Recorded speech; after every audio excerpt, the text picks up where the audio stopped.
Kay tungod ding abot na lagi ko yung package na gikan sa akong kuya nga gikan sa abroad. Tara, ubani ko ninyo mag-unboxing ta. For today's video guys, no, so mag-unboxing da ita nani guys nung ang mga padala nga gikan sa akong kuya nga gikan sa abroad. So kini siya nga package guys, no. So kaning mga gamit lang ni dire sa among balay nga gamitonon kay manggod siya nga kailangan na itong mga gamit na gamiton da sa bag-o na mo na balay. So kani kailangan po na mga bag-o. Kay manggod siya nga kay bag-o naman lang gid ko na ng atong balay. So kailangan po na mo na bag-o nga mga gamit. And kay wala gid tay mahimo guys, no, kay kumusunod gid ta sa ilaha. So anyways guys, no, ingon gani ko sa iyaha nga di naman kailangan ng tangagikan pada sa mga abroad kay kung unsa pa nang naa diri sa Pilipinas, unsa pa na naa sa abroad na po diri na sa Pilipinas. Pero guys, no, kay man lang gid mahimo guys, no, kay mosunod man gid lang pito sa ilaha kay sarap pa pito silang tagaan. So mag-adyo tag unsa lang kagustuhan. Nya mabalibad pa ta diha nga part. Char. Oh anyways guys, kadalasan day karon sa iyang gipa-package guys, no, mga gamit lang gid diha sa mong balay. So nadha ang mga lights, ang mga kining gamitonon talaga na mga guys, mga CCTV, mga kining mga widgets, mga unlan, habols, mga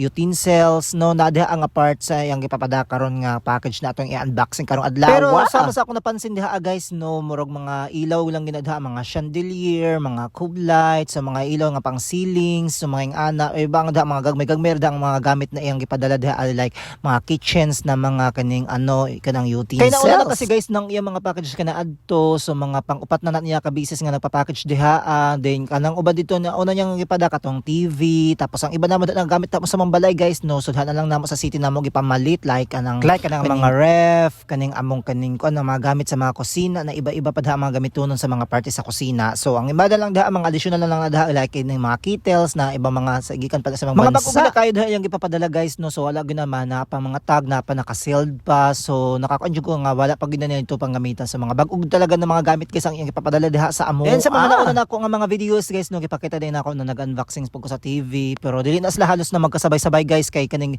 medyo gastos manggod siguro na siya kaayon, no. So wala na ganay po kada ang utana sa kung kuyog pila ang nagastos diha sa pagpa-package na nagikan ngadto sa ilaha nga ri sa Pinas. Pero for sure jud ko nga dako ginahi ang nagastos diha guys, no, kay halos talaga diha guys ng mga display namo, mga kaning gamit sa mga pangkwarto gikan gid talaga dito sa ilaha sa ibang bansa kay ingon manggod siya nga mga barato ra kuno na dito sa ilaha nya agdaha sa Pilipinas diri nato sa Pilipinas pamaliton, so doble na pud ang mga price ni ana. Sa ingon guys, no, ingon na lang po ko sa ilaha nga wala jud ko mahimo na no kay imo man gid ng mga gustuhan nga mao gid imong mga gusto na mahitabo diha sa sulod sa balay kay actually guys, no, kanang balaya guys, no, iyaha man gid na siya napagawa na ana sa amo kay mamo gid yang gipangako sa mo ana kapag magpag-abroad gani kuno siya iyagi kuno nang ipahimo among balay. So dili na talaga na siya na renovation guys, no, talagang gihimo talaga na siya gotro sa gibungkag siya ang dati namon na balay, so wala gihikuan ba gitanan gyud tanan gyud nga mga kuan gikan sa mga walls, mga tanan namo dang apart sa